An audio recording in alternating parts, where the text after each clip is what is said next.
In front of काय सांगतं आपल्याला की त्याच्या पुढे आहे.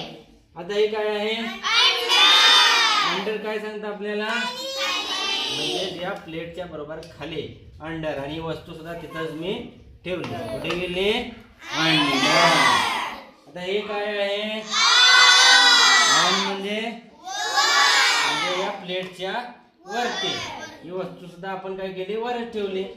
आणि इकडचं राहिलेलं हे काय आहे वर म्हणजे कसं असतं बरोबर वर असतं का थोडस वर असतं पृष्ठभागाला चिटकतं का ते वर. ऑन काय असतं बरोबर पृष्ठभागाच्या वर चिटकून म्हणून वर थोडस वरती. लक्षात आलं. हे आहे काय शिकलो आपण प्रेपोजिशन कशासाठी असतात एखाद्या वस्तूची माणसाची